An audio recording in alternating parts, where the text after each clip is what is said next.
गणित विषय में रुचि रखने वाले सभी छात्र छात्राओं को मेरा ढेर सारा प्यार और मेरे इस YouTube चैनल डायरेक्शन कोचिंग में आपका हार्दिक स्वागत। इस वीडियो में मैं आपको भिन्नों के बारे में समझाने जा रहा हूँ कि किसी भिन्न को दशमलव भिन्न में कैसे बदलते हैं, किसी भिन्न को प्रतिशत में कैसे बदलते हैं, किसी विषम भिन्न को मिश्र भिन्न में कैसे बदलते हैं, किसी मिश्र भिन्न को विषम भिन्न में कैसे बदलते हैं, दो भिन्नों को जब उनके हर समान हों कैसे जोड़ते हैं, दो भिन्नों को जब उनके हर असमान हों कैसे जोड़ते हैं, किसी भिन्न को दशमलव भिन्न में कैसे जोड़ते हैं, किसी भिन्न को पूर्णांक में कैसे जोड़ते हैं, किसी भिन्न और अपरिमेय संख्या को कैसे जोड़ते हैं। तो इस तरह की तमाम नॉलेज मैं आपको इस वीडियो में देने जा रहा हूँ। तो अंत तक इस वीडियो को देखिएगा और बार बार देखिएगा जब तक आपको इस वीडियो में बताई गई प्रत्येक बात, प्रत्येक नियम अच्छी तरह से ना आ जाए। तो बिना कोई टाइम वेस्ट किए स्टार्ट करते हैं इस वीडियो को।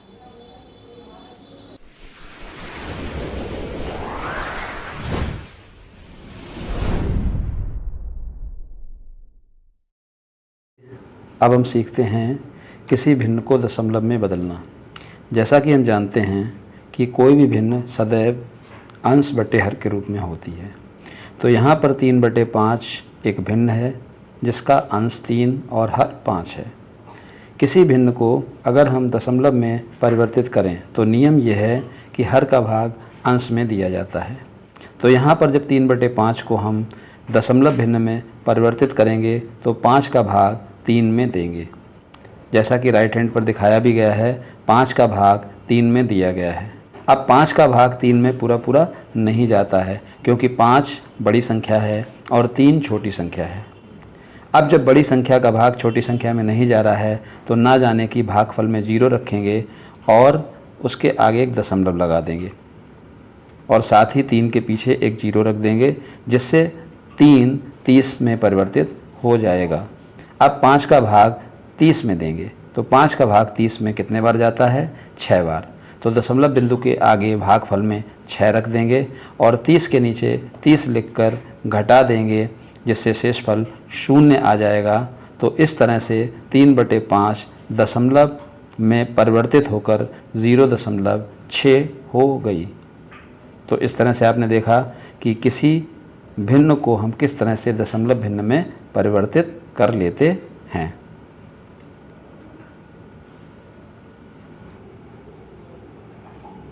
एक अन्य उदाहरण देखिए, 1/3 को दशमलव भिन्न में बदलना। जैसा कि मैंने अभी बताया था कि किसी भिन्न को जब हम दशमलव में परिवर्तित करते हैं तो हर का भाग अंश में देते हैं। तो यहाँ पर हमें 3 का भाग 1 में देना है। आप राइट हैंड पर देख सकते हैं, जब 3 का भाग 1 में दिया तो 3 बड़ी संख्या है और एक छोटी संख्या, तो 3 का भाग 1 में नहीं गया। ना जाने की 0 रखी भागफल की जगह पर और 1 के आगे एक 0 बढ़ा लिया। अब 0 के बाद एक दशमलव बिंदु आप लगाएंगे और फिर से 3 का भाग अब 10 में देंगे। तो 3 का भाग 10 में 3 बार जाता है, 3 3 9। तो 3 को हम भागफल में रखेंगे और 9 को हम 10 के नीचे उतार कर उसे घटा देंगे। तो 10 से जब 9 घटाएंगे तो 1 प्राप्त होगा। पुनः हम 1 के पीछे 0 रख लेते हैं और 3 का भाग 10 में पुनः देते हैं। तो 3 का भाग 10 में पुनः 3 3 9 3 बार ही जाता है और शेषफल के रूप में फिर से 1 आया। यानी आप देख रहे हैं कि शेषफल के रूप में वही संख्या आने लगी जो हमारी भिन्न का अंश थी। तो याद रखिए, जब भाग देने पर शेषफल के रूप में भिन्न का अंश आने लगे तो हमें भाग की क्रिया रोक देनी चाहिए, क्योंकि उसके बाद आप जितने भी 0 बढ़ाएंगे बार बार उत्तर वही आएगा। तो इस तरह से 3 का भाग जब हम 1 में देते हैं तो हमें दशमलव के रूप में 0.333 बार बार आता है। तो हम उसको 0.3 के ऊपर एक बार चढ़ाकर रख सकते हैं। तो 1/3 का दशमलव निरूपण 0.3333 या 0.3 बार हुआ। तो इस तरह से आपने एक अन्य उदाहरण देखा। आगे फिर से देखिए, यहाँ पर हमने 3 एग्जाम्पल्स दिए हैं जो कि भिन्न के रूप में दिए हों और उनको दशमलव भिन्न में परिवर्तित करके लिखा गया है। इन उदाहरण को समझाने से पहले मैं आपको एक अच्छी तरह से नियम बता दूं। यदि आप इस नियम को कंठस्थ कर लेते हैं तो ये तीनों एग्जाम्पल आपको बहुत अच्छी तरह से समझ आ जाएंगे और इस तरह का कोई भी अन्य सवाल भी यदि आपको दिया जाएगा तो आपको उसमें किसी तरह की कोई परेशानी नहीं होगी। 3/10 पहला एग्जाम्पल है, दूसरा है 3/100 और तीसरा एग्जाम्पल है 232/100। यहाँ पर आप तीनों उदाहरणों में जो समानता है वो देखिए। पहले उदाहरण में हर के आगे 1 0 है, दूसरे उदाहरण में हर के आगे 2 0 हैं और तीसरे उदाहरण में भी हर के आगे 2 0 हैं। ये 2 से अधिक भी हो सकते हैं। तो रूल क्या है? यदि किसी भिन्न में हर 10, 100, 1000, 10,000, लाख, 10 लाख इस तरह से कोई संख्या हो तो आपको हर का भाग अंश में देने वाले नियम को नहीं लगाना है। हालांकि लगा सकते हैं, लेकिन उससे सरल एक नियम बनाया गया है कि जब कभी किसी भिन्न का अंश कुछ भी हो लेकिन हर 10, 100 या 1000 के रूप में हो तो हर में जितने जीरो होते हैं अंश में दशमलव बिंदु उतने ही अंक बाईं ओर खिसक जाता है। पहले एग्जाम्पल को ध्यान से देखिए और इस नियम का पालन कीजिए। पहला एग्जाम्पल है 3/10 यानी कि 3 में 10 का भाग है तो 10 में कितने जीरो हैं? 1। तो हमारा जो दशमलव बिंदु है वो 1 अंक बाईं ओर खिसक जाएगा। अब आप पूछेंगे कि सर 3 में तो कहीं दशमलव लगा ही नहीं, तो ये बाईं ओर खिसकेगा कैसे? तो जिसमें दशमलव नहीं लगा होता है उस संख्या के अंत में माना जाता है, यानी कि 3 के ठीक बाद माना जाएगा। तो दशमलव बिंदु जो है वो हमारा 3 के बाद लगा हुआ है। अब इसे जब हम बाईं ओर करेंगे तो ये 3 के ठीक पहले आ जाएगा। तो आप देख सकते हैं कि बराबर में हमने क्या लिखा है? 0.3 दशमलव 1 अंक बाईं ओर चला गया। दूसरे एग्जाम्पल में देखिए 3/100 है, यानी कि इसमें 2 जीरो हैं तो इसका मतलब अब दशमलव हमारा 2 अंक बाईं ओर जाएगा। तो चूंकि पहले 3 के बाद लगा हुआ था तो 2 अंक जब हम इसे बाईं ओर ले जाएंगे तो 1 अंक तो हमें 3 मिल जाएगा, लेकिन दूसरा अंक है ही नहीं, तो हम 3 के पहले 1 जीरो अपनी तरफ से लगा लेंगे और फिर दशमलव को लगा देंगे। तो इस तरह से जो हमें रिजल्ट प्राप्त होगा वो होगा 0.03। तो तीसरा एग्जाम्पल देखते हैं। तीसरे एग्जाम्पल में 232/100 है। अब इसमें भी 100 में कितने जीरो हैं? 2 जीरो हैं। तो इसका मतलब दशमलव बिंदु हमारा 2 अंक बाईं ओर जाएगा। तो अब दशमलव हमारा लगा कहाँ है? 2 के ठीक बाद में। और जब 2 अंक बाईं ओर इसे ले जाएंगे तो 2 और 3 के पहले, यानी कि 2 और 3 के बीच में ये पहुँच जाएगा। तो इसका आंसर आ जाएगा 2.32। तो इस तरह से ये हमारे 3 एग्जाम्पल्स आपको ये बताते हैं कि यदि किसी संख्या को 10 से, 100 से, 1000 से, 10,000 से, लाख से भाग दिया जाए तो दशमलव बिंदु उतने ही अंक बाईं ओर चला जाता है जितने उसमें शून्य होते हैं, यानी जिस उसके हर में जितने शून्य होते हैं। तो ये 3 एग्जाम्पल्स आपको यही समझाने के लिए थे। तो यदि आपने ये समझ लिया कि किसी भिन्न को दशमलव भिन्न में बदलने के लिए केवल 2 ही रूल होते हैं, या तो हर का भाग अंश में दे दो, या यदि उस भिन्न में 10 से, 100 से, 1000 से भाग हो तो दशमलव बिंदु को 0 के अकॉर्डिंग बाईं ओर ले जाओ। अब अगले एग्जाम्पल में हम सीखेंगे किसी भिन्न को अगर हमें प्रतिशत में बदलना है तो कैसे बदलते हैं। यहाँ पर एग्जाम्पल्स में दिया गया है 3/5 और इसको प्रतिशत में बदलने का निर्देश दिया गया है। तो किसी भिन्न को यदि हमें प्रतिशत में बदलना हो तो आप उस भिन्न के अंश में 100 से गुणा कर दीजिए और प्रतिशत का निशान लगा दीजिए, तो आपकी दी गई भिन्न प्रतिशत में बदल जाएगी और उसके पश्चात उसे सरलता रूप में कन्वर्ट कर दीजिए। तो यहाँ पर देखिए 3/5 को जब प्रतिशत में बदलने का निर्देश दिया गया तो 3/5 में गुणे का निशान दिख रहा होगा आपको राइट हैंड पर, 3 में 100 का गुणा है और प्रतिशत का निशान लगा दिया। तो इस तरह से 3 × 100/5 और प्रतिशत हो गया। अब 5 से 100 को काटा तो 20 आ गया, तो 3 × 20 हो गया। प्रतिशत का निशान ज्यों का त्यों रखा रहेगा। 3 का जब हम 20 में गुणा करेंगे तो 20 3 60। तो इस तरह से 3/5 को जब प्रतिशत में बदला जाएगा तो आएगा 60%। अगला एग्जाम्पल देखिए, 3/7 को प्रतिशत में बदलना है। तो फिर से वही 3/7 के अंश में हम 100 से गुणा करते हैं और प्रतिशत का चिन्ह लगा देते हैं। यहाँ पर जो 7 है उससे 100 या 3 में से कोई भी कट नहीं रहा है, तो अंश का अंश में गुणा कर देंगे, यानी 3 का 100 में गुणा कर देंगे तो आ जाएगा 300, और बटे में 7 ज्यों का त्यों रहेगा, तो 300 बटे 7 प्रतिशत हो गया। अब 300 बटे 7 को आप चाहें तो इसको मिश्र भिन्न में बदल सकते हैं। तो 300 बटे 7 को जब आप मिश्र भिन्न में बदलेंगे तो आपका जो उत्तर आएगा वो आएगा 42 सही 6 बटा 7 प्रतिशत। यदि आपको 300 बटे 7 जो कि एक विषम भिन्न है, इसको मिश्र भिन्न में बदलना नहीं आता है, तो अभी अगले वीडियो में इसको भी मैं आपको अच्छी तरह से समझा दूंगा। अभी पिछली वीडियो क्लिप में मैंने आपको बताया था कि यदि आपको किसी विषम भिन्न को मिश्र भिन्न में बदलना नहीं आता है तो मैं आपको अच्छी तरह से समझा दूंगा। तो यहाँ पर वही प्रयास करने जा रहा हूँ। यहाँ पर किसी विषम भिन्न को मिश्र भिन्न में बदलना आपको बताया जा रहा है। यहाँ पर आपको 2 विषम भिन्न दी गई हैं जिनको मिश्र भिन्न में बदल कर दिखाया गया है। पहली जो विषम भिन्न है वो है 27 बटे 5, और इसको जब हमें मिश्र भिन्न में बदलना है तो इसका एक नियम होता है कि जब किसी विषम भिन्न को मिश्र भिन्न में बदलना हो तो हर का भाग अंश में दे देते हैं। और यहाँ पर आप राइट हैंड में देख सकते हैं 27 बटे 5 का हर 5 है और इसका अंश 27 है, और 5 का भाग 27 में दिया गया है। तो 5 का भाग जब 27 में देते हैं तो कितने बार जाएगा? 5 25 5 बार। तो भागफल की जगह 5 रखा और 5 25 को 27 के नीचे रखकर घटा दिया, तो शेष फल प्राप्त हुआ 2। अब हमारे पास भागफल के रूप में 5 है और शेषफल के रूप में 2 है, और हमारा भाजक 5 है। तो इसको हम जब मिश्र भिन्न में रखेंगे तो जो हमारा भागफल होता है उसे तो हम सही में रखते हैं।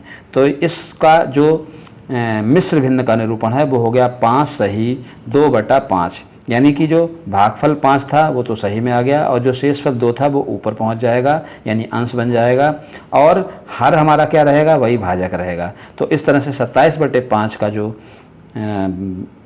मिश्र भिन्न में निरूपण है वो हो जाएगा 5 सही 2 बटा 5।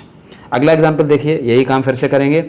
37 बटे 15, इसमें क्या किया गया? 15 का भाग 37 में देंगे, तो 15 का भाग जब 37 में देंगे तो 15 दूनी 30, 2 बार जाएगा। भागफल कितना आया? 2, और शेषफल हमारा कितना आया? 7। तो इसका जो मिश्र भिन्न का निरूपण होगा वो हो जाएगा 2 सही 7 बटे 15।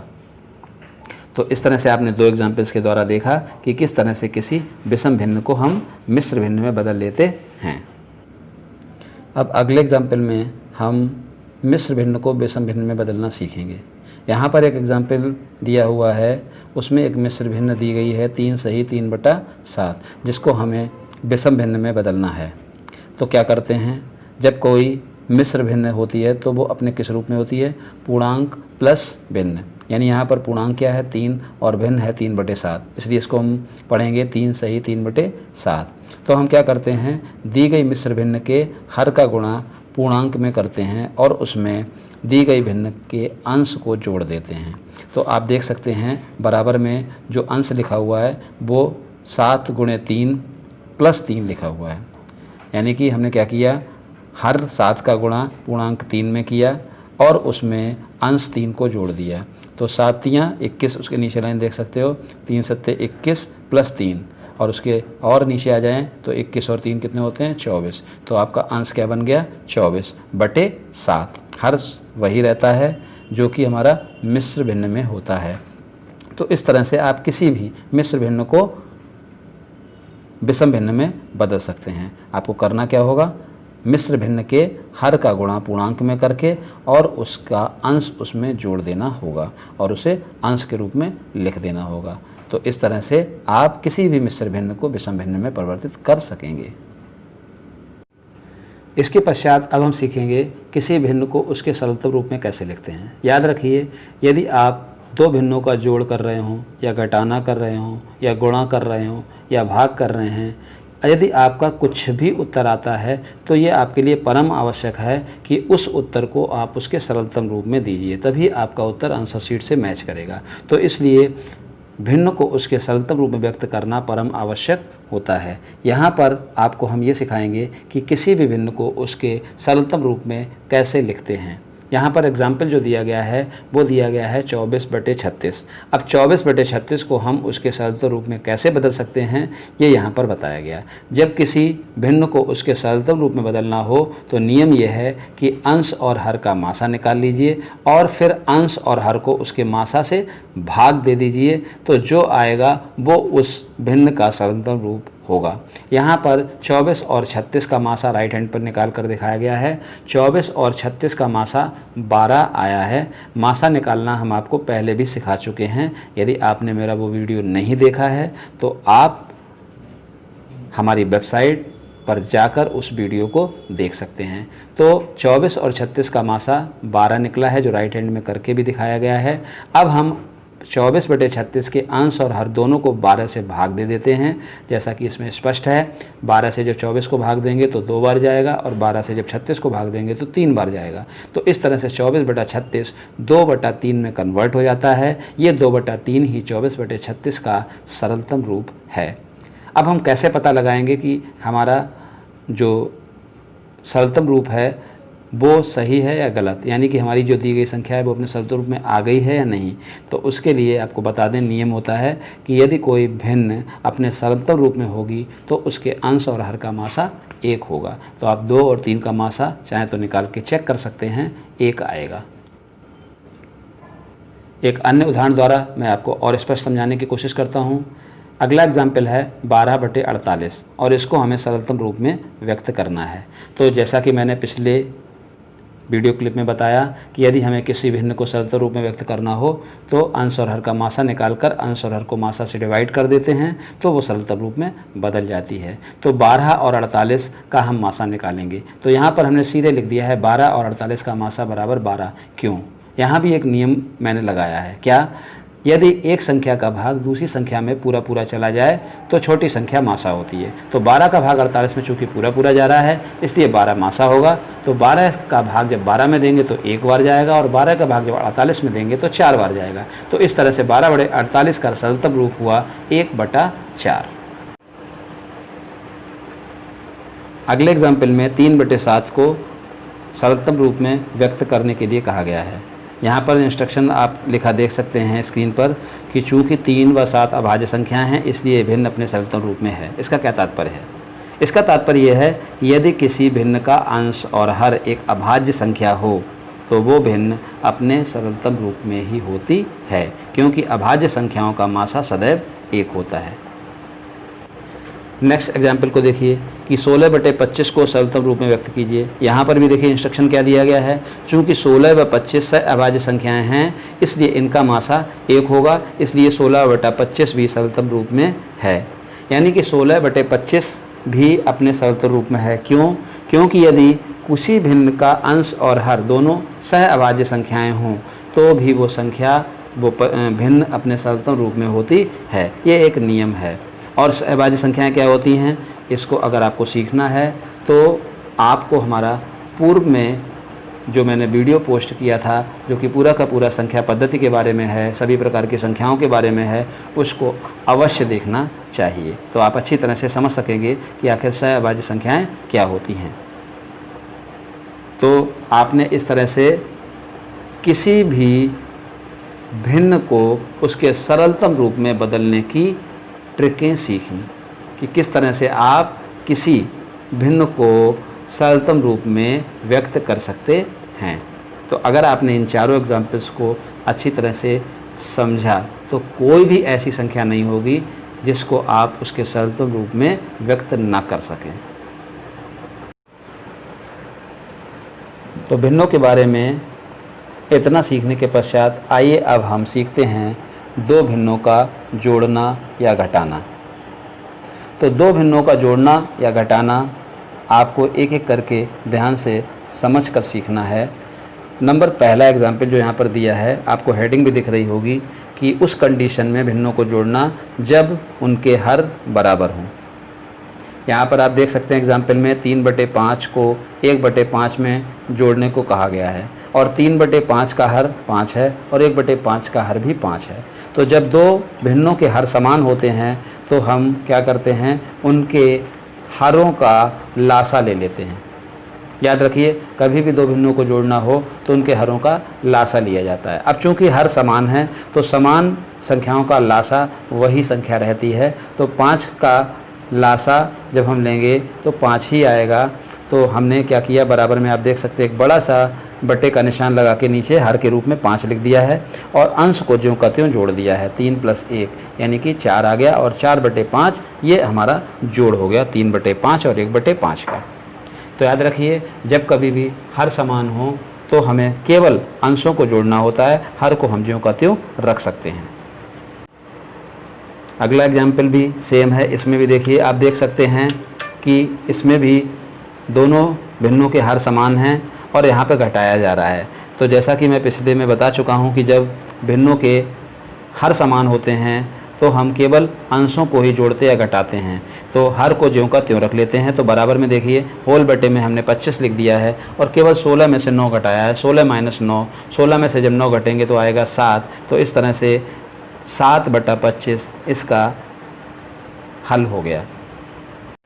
अब अगले एग्जाम्पल में यहाँ पर आप देखिए 3/5 + 1/7 यानी कि 3/5 में 1/7 को जोड़ना है। यहाँ पर आपको हर बराबर नहीं दिख रहे होंगे क्योंकि 3/5 का हर 5 है और 1/7 का हर 7 है। तो जब हर बराबर नहीं होते हैं तो हम हरों का लासा लेते हैं। तो 5 और 7 का हम लासा लेंगे। जैसा कि हम आपको लासा और मासा के वीडियो में बता चुके हैं कि जब दो अभाज्य संख्याएं होती हैं और उनका हमें लासा लेना हो तो अभाज्य संख्याओं का लासा सदैव उनके गुणनफल के बराबर होता है। तो 5 और 7 दोनों अभाज्य संख्या हैं, इसलिए इनका लासा 7×35 होगा, जो कि आप बराबर में देख सकते हैं हमने बटे का निशान लगा के रख दिया है। अब हम क्या करते हैं, 3/5 का हर जो 5 है उसका भाग लासा 35 में देते हैं। 5 का भाग जब लासा 35 में देंगे तो 7 बार जाएगा और 7 का गुणा हम 3/5 के अंश यानी 3 में कर देते हैं। तो जब हम 7 का गुणा 3 में करेंगे जैसा कि राइट हैंड में दिखाया गया है तो आ जाएगा 3 × 7। फिर बीच में प्लस का निशान है तो प्लस का निशान लगा देंगे। अब 7 का भाग 35 में देंगे, 1/7 का हर 7 है, 7 का भाग हम 35 में देंगे तो 5 बार जाएगा। तो 5 का गुणा 1/7 के अंश 1 में कर देंगे जैसा कि राइट हैंड पर 1 × 5 दिखाया गया है। अब 3 × 7 = 21 हुआ, बराबर में 21 + 5 एकम 5 हुआ तो +5 इन दोनों को जोड़ देते हैं। तो 21 और 5 कितना हुआ, 26। तो हमारा उत्तर आ गया 26/35।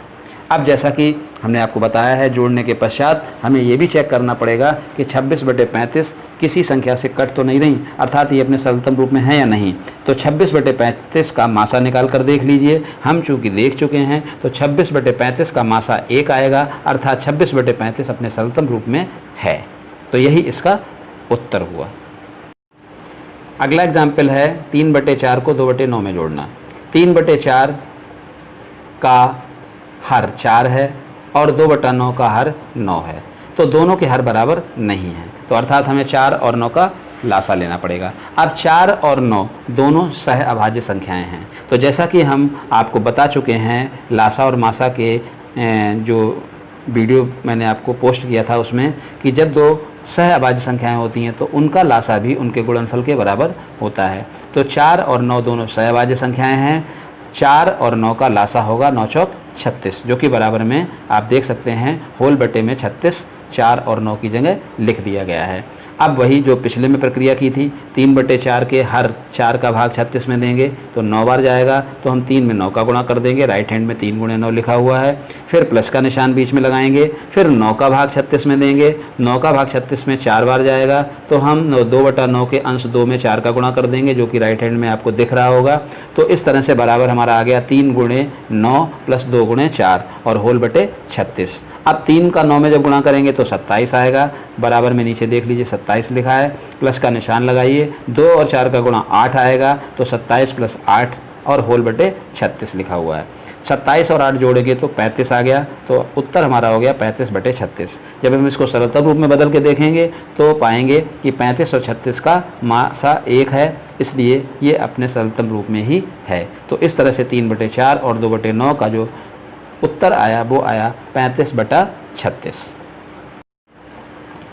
नेक्स्ट एग्जाम्पल में देखिए 3/5 माइनस 3/10। यहाँ पर भी देखिए आप हर बराबर नहीं है, तो हमें क्या करना पड़ेगा, 5 और 10 का लासा लेना पड़ेगा। तो एक और नियम ध्यान कीजिए जो लासा और मासा के चैप्टर में बताया गया था कि जब एक संख्या का भाग दूसरी संख्या में पूरा पूरा चला जाए तो बड़ी संख्या लासा होती है। तो 5 का भाग 10 में चूंकि पूरा पूरा जा रहा है, इसलिए 5 और 10 का लासा 10 होगा, जो कि राइट हैंड पर लिखा हुआ है। अब 3/5 के हर 5 का भाग 10 में देने पर हमें 2 प्राप्त होता है। 5 दूनी 10, तो 3 में हम 2 का गुणा कर देंगे, जैसा कि राइट हैंड में दिख रहा होगा, 3 गुणे 2। माइनस का निशान लगाएंगे, 10 का भाग 10 में एक बार जाएगा, तो 3 का गुणा 1 में करेंगे, वही संख्या रहेगी, इसलिए माइनस में 3 ही रख दिया गया है। अब 3 दूनी कितना हुआ, 6, जो कि नीचे आप देख सकते हैं 6 लिखा हुआ है, बीच में माइनस का निशान है और 3 लिखा हुआ है। तो 6 में से 3 गया तो कितना बचा, 3/10। तो इस तरह से 3/5 माइनस 3/10 बराबर उत्तर आया 3/10। अब हम 3/10 को जब सरलतम रूप में करके देखेंगे तो हम पाएंगे कि 3/10 अपने सरलतम रूप में ही है। तो हमारा उत्तर 3/10 हुआ। अब अगले एग्जाम्पल में एक ऋण पूर्णांक में भिन्न को जोड़ना सिखाया जा रहा है, यानी किसी पूर्णांक में हम भिन्न को कैसे जोड़ेंगे। यहाँ पर आप देख सकते हैं -4 एक ऋण पूर्णांक है और उसमें 3/5 जो कि एक भिन्न है को जोड़ना दिखाया गया है। अब -4 को जब हम 3/5 में जोड़ते हैं तो आप देख सकते हैं -4 में बटे में कुछ नहीं है, तो जिसमें बटे में कुछ नहीं होता है उसमें हम अपनी तरफ से सहूलियत के लिए 1 मान लेते हैं। तो -4 का मतलब हो गया -4/1। अब 1 और 5 का लासा कितना होगा, 5, क्योंकि 1 का भाग 5 में पूरा पूरा चला जाएगा, तो इनका लासा हो गया 5, जैसा कि राइट हैंड में आप देख सकते हैं होल बटे में मैंने 5 लिखा है।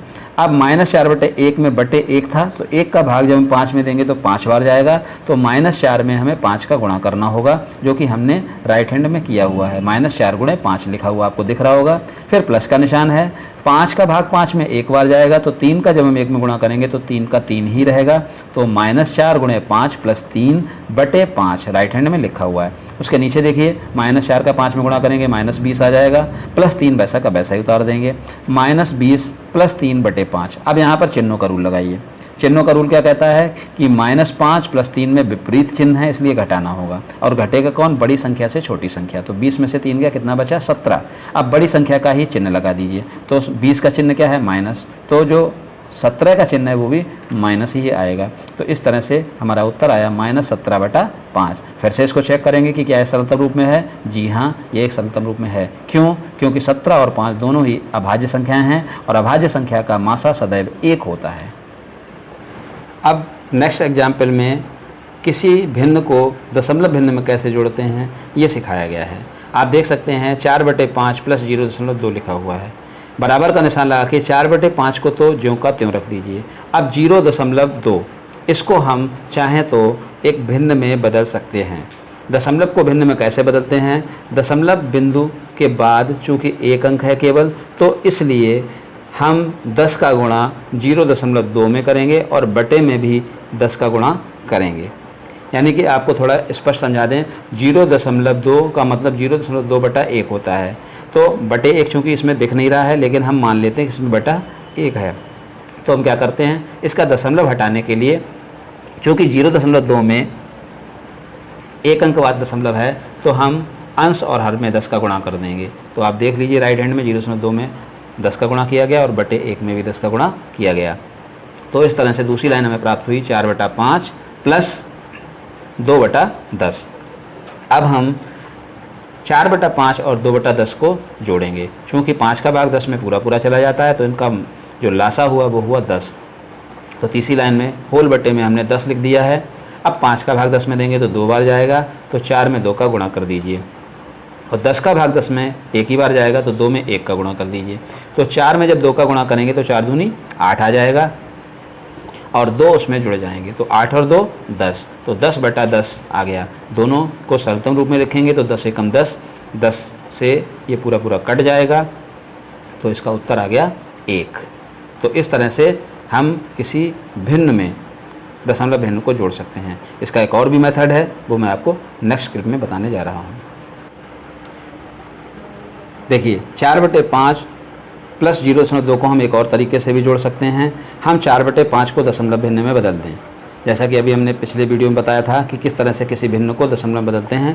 उसके लिए 5 का भाग 4 में देंगे, 5 का भाग 4 में जाएगा नहीं, ना जाने की 0 लगाएंगे तो 4 का 40 हो जाएगा और 5 अट्ठे 40। तो इस तरह से 4/5 का दशमलव निरूपण हो गया 0.8। तो हम बराबर में 0.8 लिख के प्लस उसमें 0.2 जोड़ देंगे। 0.8 और 0.2 जोड़ के आ गया 1। तो इस तरह से हमारा उत्तर 1 आ गया। तो हम इस तरह से भी चाहें तो इसको जोड़ सकते हैं।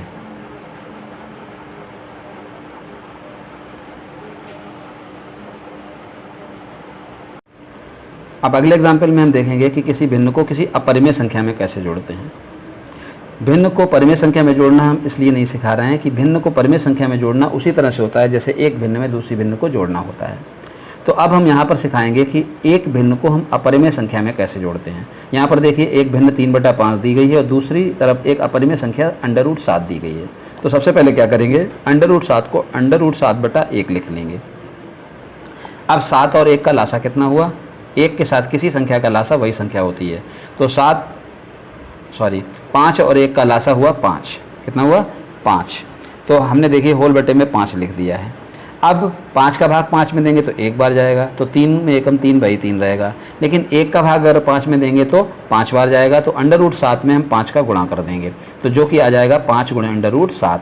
अब √7 में जब हम 5 का गुणा करते हैं तो दोनों अलग अलग ही रहते हैं। तो आगे नीचे की लाइन देख सकते हैं 3 + 5 √7। तो इस तरह से हमारा जो उत्तर आया वो आया 3 + 5 √7/5। 3 में 5 √7 नहीं जोड़ेंगे तो उन्हें ज्यों का त्यों रख दिया जाएगा। तो इस तरह से हमारा जो योगफल आया वो आया 3 + 5 √7/5। तो इस तरह से किसी भिन्न में अपरिमेय संख्या को भी हम जोड़ लेंगे।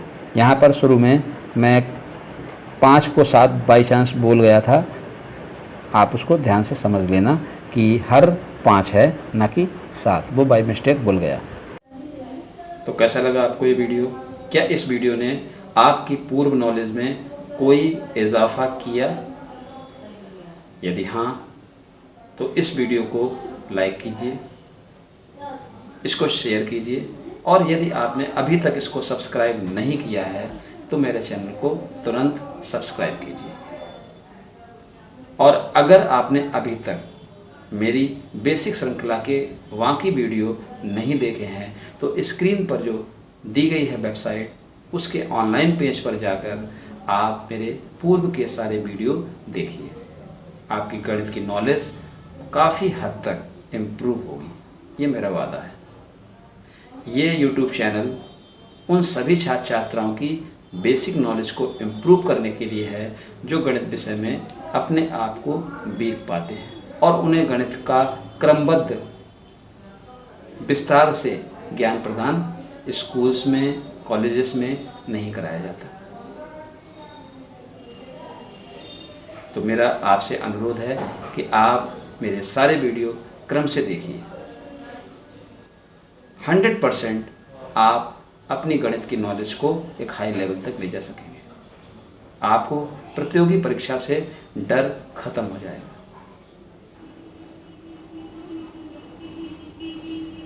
तो आज के लिए इतना ही। मिलते हैं नेक्स्ट वीडियो में, जो कि इसी वीडियो का सेकंड पार्ट है, जिसमें आपको भिन्नों के गुणा, उनके भाग और भी बहुत सारे इम्पोर्टेंट्स पॉइंट्स बताए जाएंगे। तो अब तक अगर आप इस वीडियो को देख रहे हैं तो आप बधाई के पात्र हैं। साबित होता है कि आप सीखने को इच्छुक हैं। तो मैं आपको निराश नहीं करूँगा। श्योरली एक दिन आएगा जब आप गणित के एक विशेषज्ञ होंगे। आपकी नॉलेज अपने साथियों से बहुत अधिक होगी। तो मिलते हैं नेक्स्ट वीडियो में। तब तक के लिए बहुत सारा प्यार, और अब तक इस वीडियो को देखने के लिए आपका ढेर सारा आभार।